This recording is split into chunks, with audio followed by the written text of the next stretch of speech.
Welcome to Ramadan Rhythms. I'm very happy to host today's episode as a part of your children's learning journey. So today we're going to discuss how school, families, and teacher helps our children balancing worship, rest, and school during Ramadan.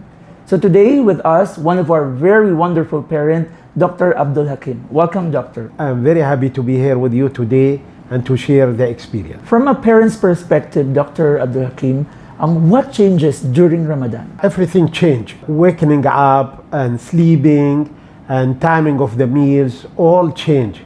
And it's a big change in the family dynamic. But all the time we ask our children to be patient and to remember the hadith of the Prophet ﷺ that as-sawmu junnah, the fasting is a shield. Now, how do you encourage your children to study while fasting? We explain to our children that fasting is not only to be away from food and drinks, but to be, change of your behavior, to be more patient, to be more able to control yourself, and to have a better copy of yourself than before Ramadan or any time else. So, and this is, part of what the Prophet ﷺ teach us, that the person who is strong is not the one who can, knock the other people down, but he's the person who can control himself and can, control himself at the time of angerness. And fasting is a good time to do that. That is very true, Dr. Abdul Hakim. In school, we all focus on quality more than quantity, especially during Ramadan. Why do you think it's important for both the parents and the teacher to communicate during Ramadan? We try to connect our children and the whole family to the fact that the Prophet ﷺ in the hadith said that the learning is an obligatory for all Muslims. So we all the time remind them of this fact. And also we tell them that small things over time will make a difference.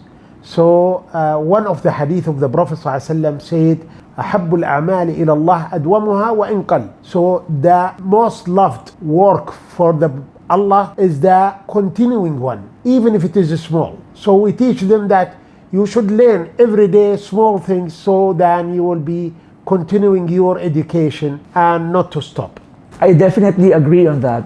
Gentleness truly helps children to grow with confidence. In one sentence, Doctor, what is your message to the families during Ramadan? Dealing with our children and the student in general need sharing the responsibility and to be responsible in both sides, in the school and in the home, and also the society have some responsibilities. But as school and the home, we need to share this responsibility, and to lose one of those components will cause some difficulty for the child growing up and learning process. So all the time we remind them that the Prophet ﷺ said that كلكم راع وكلكم مسؤول عن رعيته. Every one of you is responsible for the people under his hand and in his custody. So all the time we remind them of this, and also we remind them that Allah is gentle and He likes to be gentle. So we told them that إن الله رفيق وحب الرفق في كل شيء. So we ask them all the time to be gentle with themselves, with their colleague, with their teacher, so they can progress in their learning and they can, become more, educated with time and with more progress in Ramadan and after Ramadan and before Ramadan. So it's a continuing process. That was beautiful. I truly agree, Doctor. Ramadan is an opportunity for us as families to impose some ideas, some behaviors on our children for their progression. So we want them to be more patient, more tolerant, more understanding, and more gentle in their life.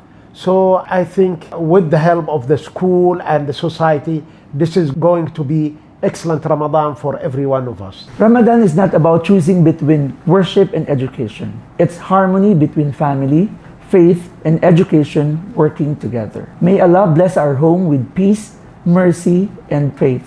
See you in our next episode of Ramadan Rhythms.